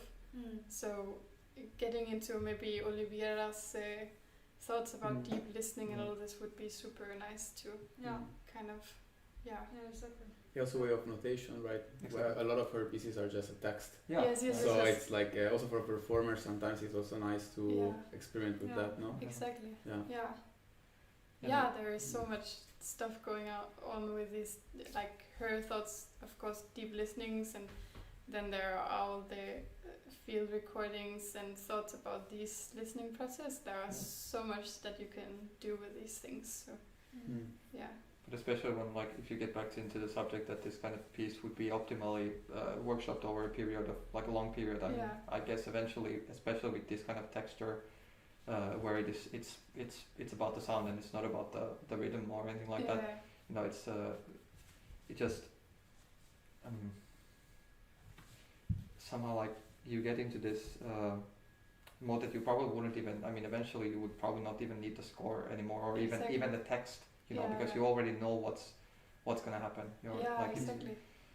And I think that's, I mean, these things has been done so much with graphic notation and getting rid of all the like very kind of mythical things, but I think it's always like something that you want to discover more, and this again goes with the collective thought about how creation is. Because everyone is creating. It's not like, you know, like if you have an idea, it's impossible to do it alone. So I think this is just, it would be so nice to work like that. Yeah. Cool. Great. Since we've kind of established a tradition of asking some really stupid questions too. Oh my god. It's my time to go down. So first I want to know, like, if a horse could speak, what would it say? Yes. No, I'm not part of this. Simple. Yes, so if a horse could speak, and what would it say? And you have to specify which horse you are talking about. Which horse? Yes. I really don't know what he's talking about. I cannot help. We need a little bit of data in this. If a horse could speak. Yeah, and you have to tell us, like, which horse you are talking about. If you would ask me, I would not know how to reply to this. I know. Well, I mean, I think we would first of all speak of a pony. Maybe this Shetland pony. Do you know this? No, Shetland. Yes, like Shetland pony, like a small, really super tiny, yes. like Labrador size or what? Yeah. Big Dan size. And do you know any specific Shetland ponies you could be talking about? No. Okay. I only saw them through the window when going on the train. This is a bit disappointing, but we can go on. And what would it say? I mean, probably if I was this pony, I would just say, like, what would it say, Lorenzo? I know you have the answer. Hate ponies. Life is cool with a little bit green fresh grass. Or just like, please, can you only plant carrots? No, I don't. Yeah. I think it would just say, like, stay on the countryside. Maybe it's just the only answer to life. Yeah, you know, that works on multiple levels. I mean, does it mean that it wants to stay on the countryside itself, or does it wish to stay on the countryside but not welcome human there? You know? Yeah, it's too. Just let me be alone. No.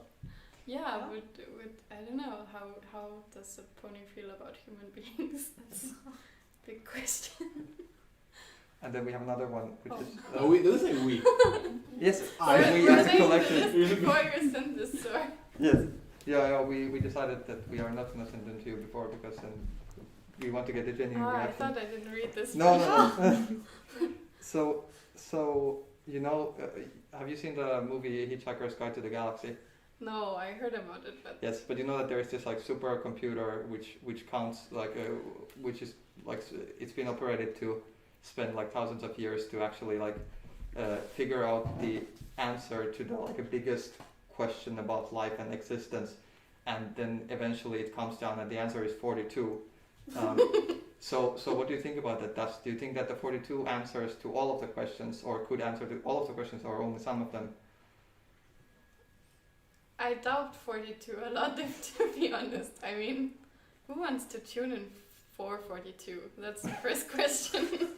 I don't know. I kind of prefer lower tuning. Yeah. But maybe it's just me wanting to relax all day. I don't know. Right. So yeah, this is wow. This is like you answered with metaphor.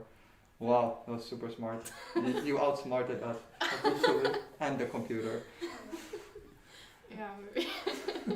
Should we also invite Katrine Yeah. out? Yes. Come on. Okay. So Yes, we have. Oh yeah, we just come from a nice experience in UNM. exactly. Actually, and then, big chapeau to the guys who organized, Mikkel and Dylan and Matthias and Joss. incredible work. Yeah. And this was the beauty of the thing that I don't know if UNM is kind of a annual Yes, finished now. meeting for all composers from the Nordic countries. Under the age of 30, who get representation.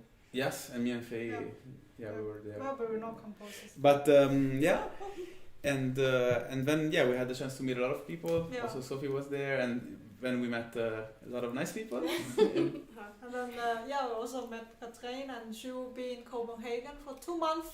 So, if you want to hang out, please take her and visit the city, and I don't know, Yes. go to some concerts. Yeah, you're She's also a up for- composer. You're also a composer. Yes. You work with Dame Kapel for your project in UNM. Yes.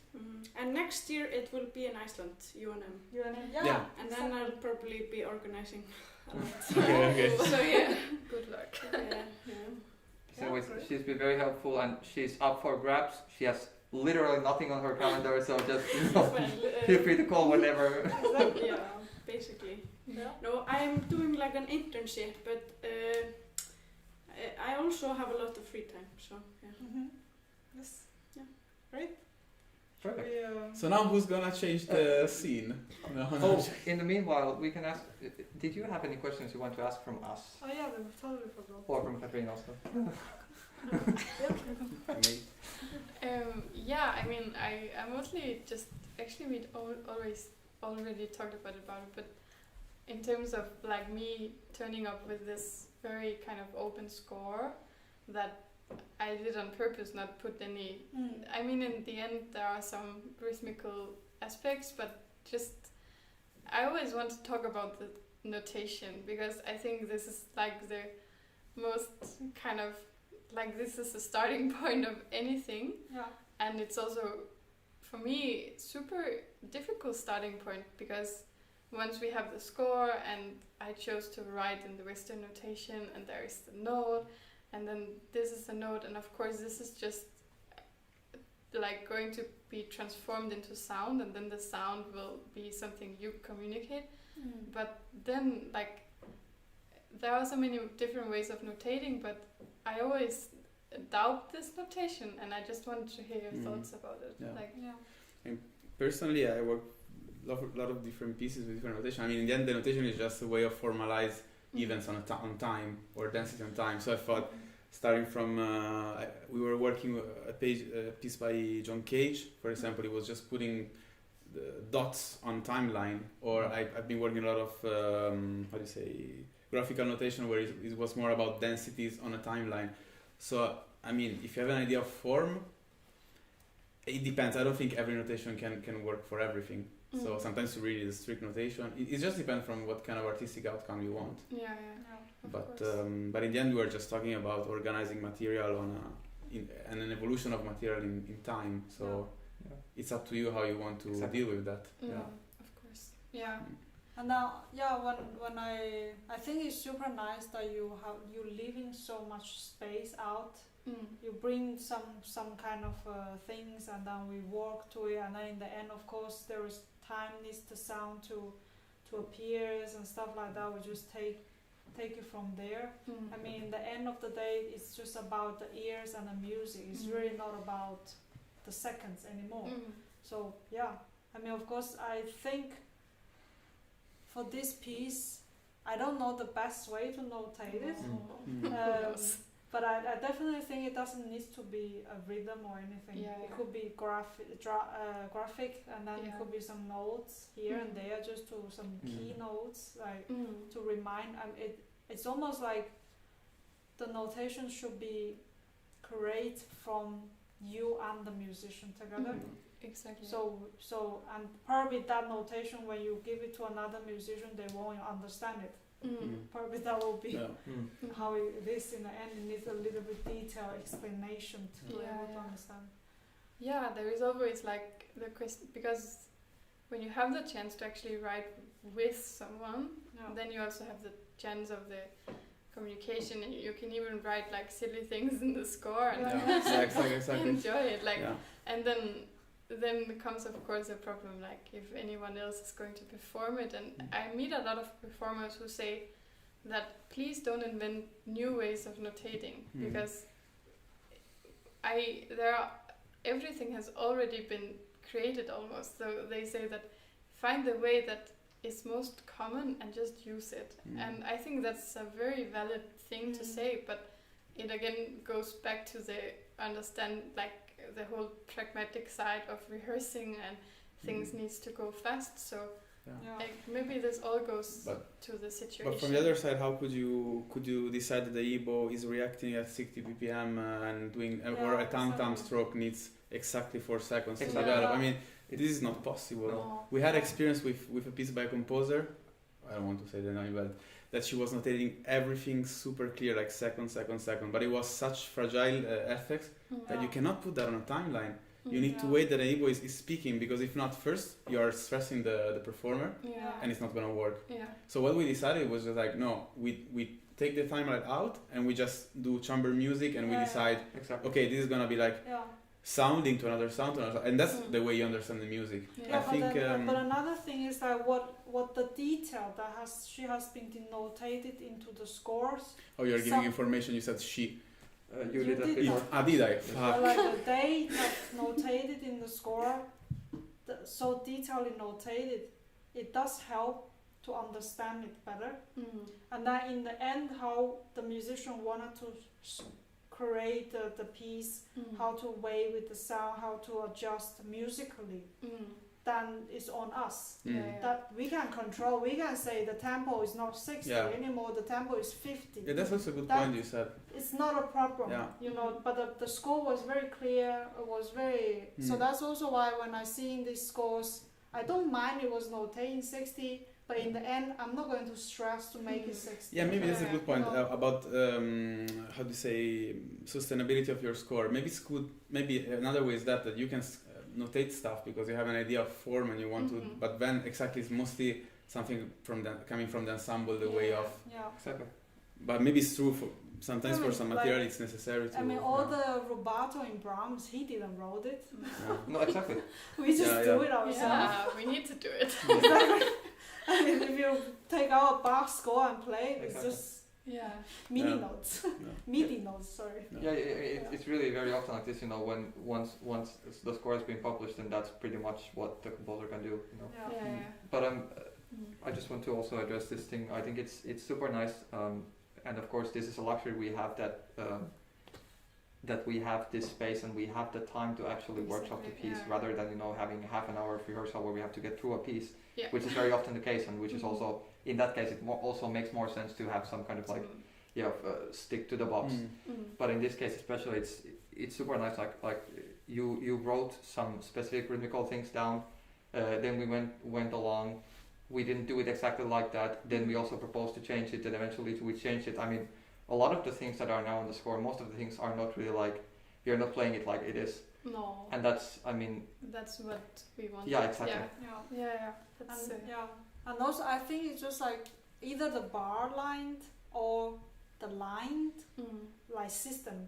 it should be there on the Mhm. page. So if you have like some kind of atmosphere that can describe graphically whatever in one page, Yeah. like we have this, and then the next page is something else. Of course, the transform will be made smoothly by the musician, but just as long as the idea from here and to there is really clear, then it's okay. It's like in Chopin, every phrasing is over the bar line, and you just don't mind the bar line. You look at the phrase, right? Exactly. So, but the bar line is still there, but Yeah. you don't play after bar line. That's the Yeah. point. So I think it's kind of the same in the end. Yeah, that's a Just- good point to put. I mean, Yeah. always you start to, like, there's been so much effort in the past 100 years to avoid writing in a, like, metrical way, you know, like it's, and as you say, when you play Chopin, this forming is more natural. So I think the shift in the way of writing music has maybe been so complex that it's been more difficult. Maybe, I don't know. It's, well, so the bar line is actually kind of fearful in a way. Like, put the bar line and you will hope that the phrasing is still like formed in a natural way. It's it's interesting. But sometimes we tend to forget that we actually have to use our ears to play music, and a lot of musicians is trained to be able to do that. So also the composer should remember they will take care of this. I mean, since music is that is the art for that sense. I mean, it completely defeats the purpose not to do it. But it's super nice to be in the situation where you actually have all the time in the world. You don't have to focus on technical complexity, but really just focus on the sound. Yeah, exactly. So thank you for that. No, thank you. It's been just really wonderful. Perfect. Shall we play a bit? Yes. So we will have a couple of minutes break, and then we will do the first of the 2 run-throughs of Sofie's draft. Yeah. Great.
thought to just talk about maybe backwards Mm-hmm. and Yeah. then going.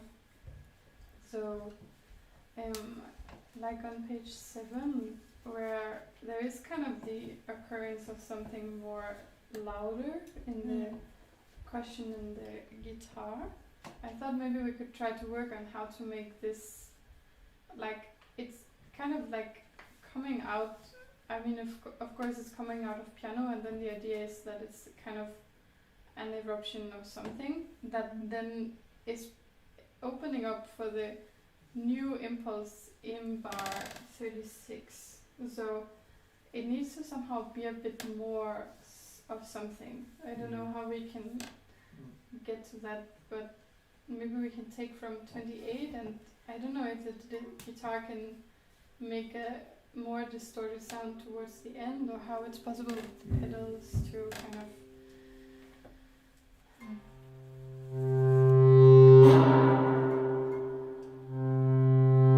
Maybe to start the crescendo a bit later. yeah. Like so. Yeah, so it's more maybe sudden. And then kind just of. like one bar. So let's record. I mean, you do the crescendo.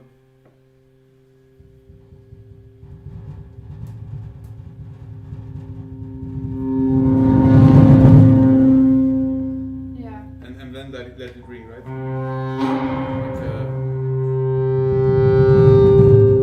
Yeah.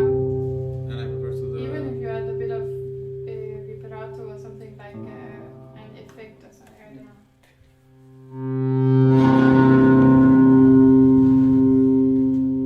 You mean like a pedal vibrato? Or You can.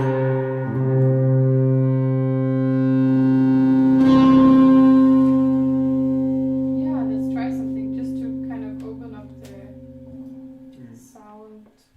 Yeah. And also the crescendo can it go even From long, zero, graduate? Yeah. Like it's just the crescendo should go even more slower. Mhm. I think I would open just the last bar. Yeah, that's the thing. I found it's a little bit too rough. I found Okay. it can be really over a bit long.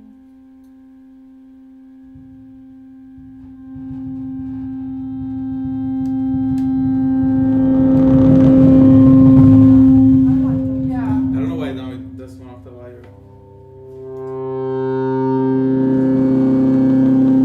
But I kind of like this extra sound, but I don't know what this extra sound is. I think it's the other chord.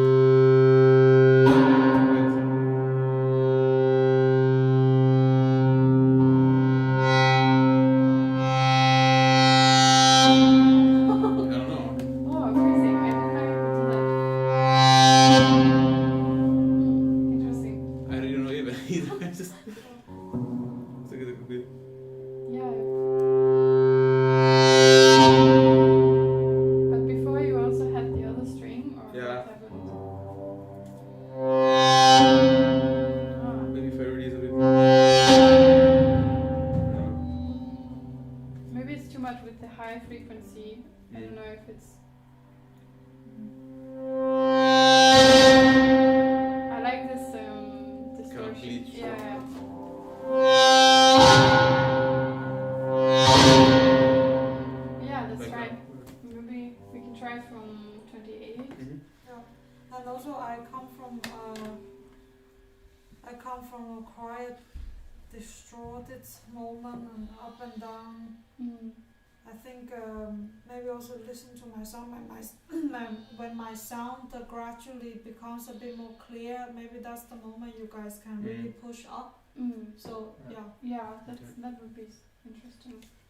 Just since we're talking about the last section, I'm just wondering, because to me it feels like these bass drum hits that I have, those feel really, really direct. Is it Yeah, kind of I was out of- thinking the same. Like, maybe even we should try the tam tam.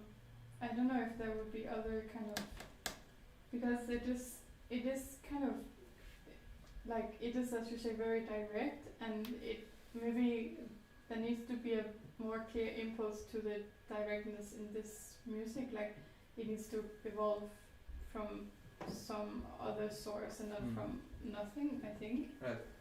Maybe, but maybe we can try the tam tam in some aspect. I don't know what we can. What we can do. I mean, of course you have, like, apart from the fact that you can just slam it This is what we could also do. It's the same with the bass drum. We could also like we start with the third, like as with Lorenzo's. Your strum also sounds a bit like it's gradually coming in. My what? Your when you strum the guitar. Yeah. It doesn't sound as direct, even though it is kind of. And then when you do it. You mean like from later. 37? Yeah. Yeah, it's a kind of. Oh, it is quite direct. But it's still like, you know. I don't know. Maybe. Yeah, this. Maybe if you don't hit it, but you just only make rolls. So we agree. Maybe only with the rolls. Yeah, so yeah, exactly. not Yeah. doing. Yeah, yeah. Doing And then crescendo I noticed that at the same time, so you go like this. I was thinking about this distortion, but I Like, realized now that of course we already have a ton of distortion from here. If I just release I open this again, Yeah. Start with the loud. so then you will already. Exactly. Yeah, let's try that. And then Yeah. the second one, just Yeah. like, Start with the loud. and then the last one. So just all the distortion. Yeah. So Yeah. let's think of this as a diminuendo, Yeah. long diminuendo, all the way here. That's probably more easier, like this. Just keep the low ring. Dun. And then. Yeah. Should we try it just from here? Okay. From where? From the same here. Yeah. Okay. So.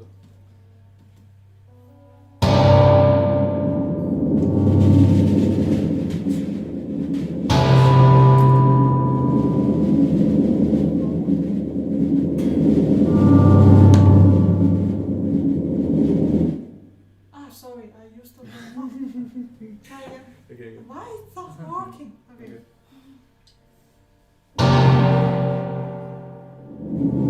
Yeah, we need to aim the diminuendo crescendo very together. Yeah.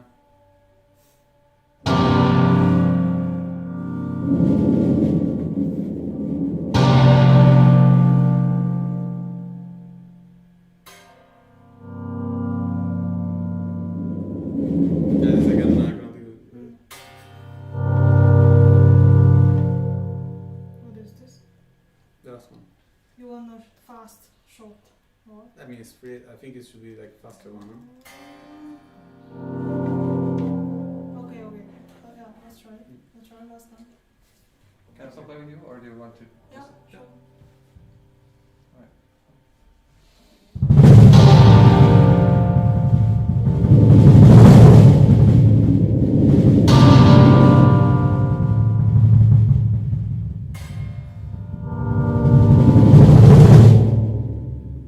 Yeah, now it's better, no? Yeah, I think so. Yeah. Is it possible to try this section in a faster tempo? Yeah. Mhm. So, how much like So maybe if 8 notes are. Maybe we can try 8 notes 120. What did we do like? Maybe we already did that. So like Yeah. 1, 2, 3, 4, 5, 6. Okay. So 5, 6.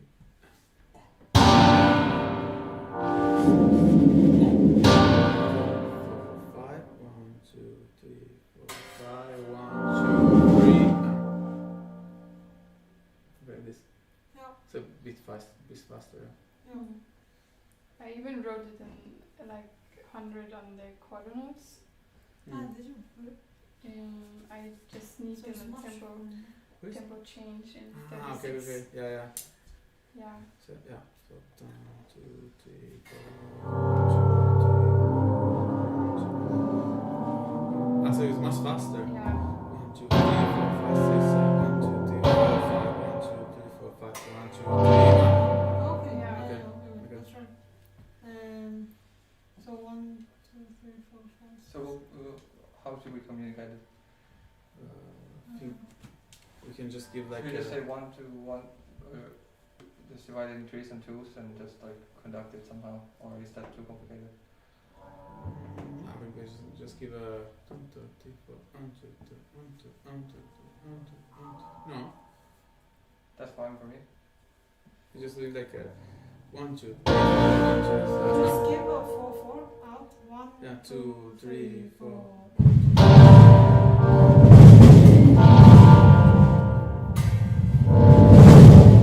Yeah, like that. So then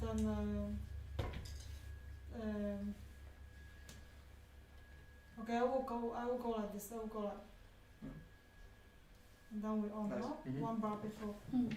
But the fast tempo was also from bar 36 or Yeah, exactly. Yeah.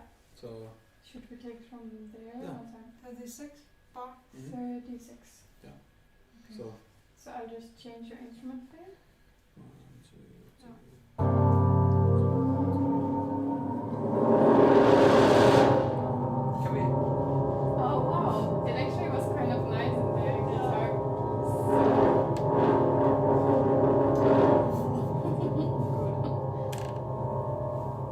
So can we do from bar 36? Yeah. Yeah. So let's start counting. 1, 2, 3, 4. 1, 2, 3, 4. 2, 2, 3, 4. 1, 2, 3, 4. 1, 2, 3, 4. 1, 2, 3, 4. 5, 6, 7. 1, 2, 3, 4. 5, 1, 2, 3, 4. 1, 2, 3. Wrong number, Jesus Christ. Oh no, I forgot to change your instrument. That's my exactly. fault. Sounds good. Yeah, it actually was kind of nice. Okay, well, we Now do let's it. try. Yeah. You change back now, no? Yeah, now it's in the other one. Can you just try one more with this instrument? Because Which one? I'm just keeping the same instrument. It was kind of Too loud. Yeah. So 1, 2, 3.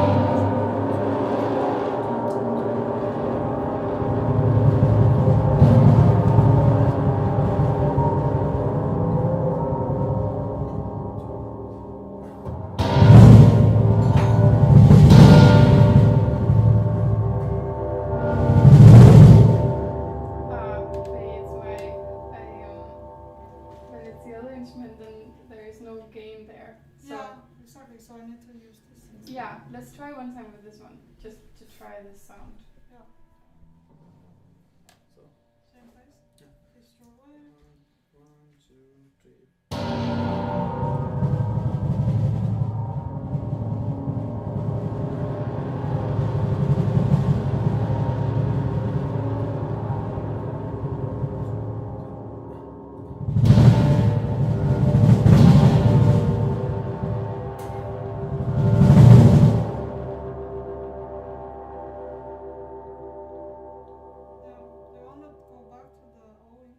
Yeah, let's try the other. I think it's nice to actually have both, and like it's a nice textures. I think. Okay, now you're at the same place. Yeah. Okay. So 1, 2, 3.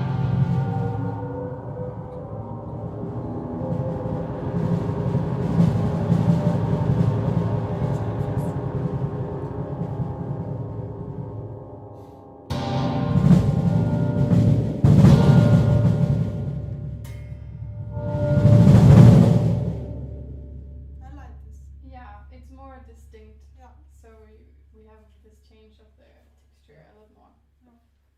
Yeah. Cool. Then we have exactly 1 minute Oh. for 1 minute to. to have a short pause to So play and it then again. and then move again. Oh, cool. Yeah. Yeah, and then another thing. So just a little comment for us. Yeah. So in bar 13, Carlo will come with the tam-tam along. He will take his time to take the silent, and I will play this. Be careful your ego doesn't come too early. Yeah, but I activate before you play, and then when you start, I go with the pedal. Before you was like you were already here. Yeah, but I was not in the sound. Huh? I just make it run, and then when I hear I go with the Okay. pedal. So even if you hear it here, it doesn't mean that it's out. So Okay, don't cool. But bother then me. there is another thing like. Could you keep it longer in bar 20? So when we have this low muffled sound, I still want a little bit of your pitch appearing. Then you can just kick me out there at 20. Huh? Give me a sign where I can prepare to the next thing. No, but you just need to keep it all the time. Yeah, this I know, but I'm saying in the 15 seconds here, where is that? But take your moment. It's okay. But it just like you know, when I have a bit, when it gets a bit more muffled like this. Let me try. Like this kind of, you know, this low. Oh, sorry. This one. Sorry. Can you be silent for a bit? Yeah. You know, when you reach this moment, I still want your pitch there. Okay. A little bit. Okay.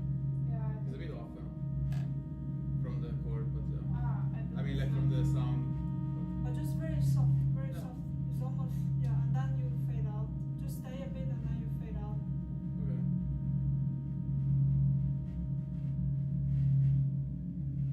Okay. You know, I mean, now it sounds a bit weird Yeah. at this moment, but it makes sense in the bigger picture. Just one question for the like measure 13 in the tom tom. Like what do you guys think? Either we need a bit more time for him to kind of appear with his sound and lead fade, Yeah. so it's more obvious. You Yeah. talked about this. Yeah. No, I was also thought about this the time. I would next time we play, I will wait your sounds get a bit louder before I approach. Exactly. Yeah, I agree. Yeah, so instead of going piano, we'll go to mezzo forte probably. Yeah. I Because just put you a need a bit, fermata, like. I'll take my sweet time there. So. Yeah. Yeah. Cool. So we have a 2 minutes break. 2-minute break and then we run it for the second time. And then remember to leave any questions if you have. We will be addressing those after this. Cool. Thank you.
just started before.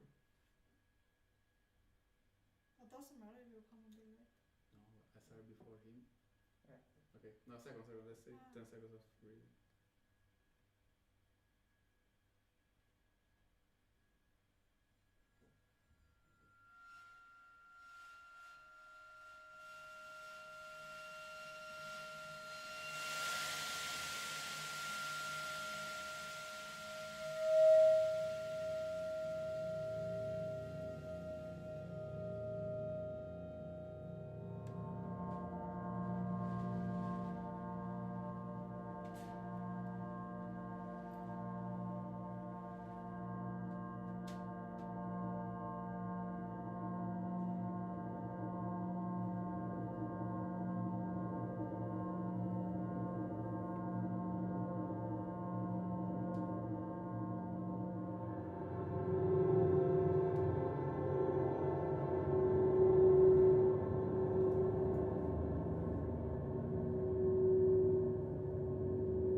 just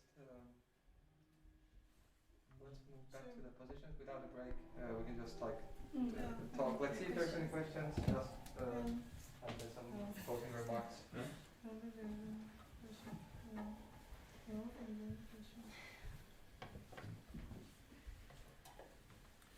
No.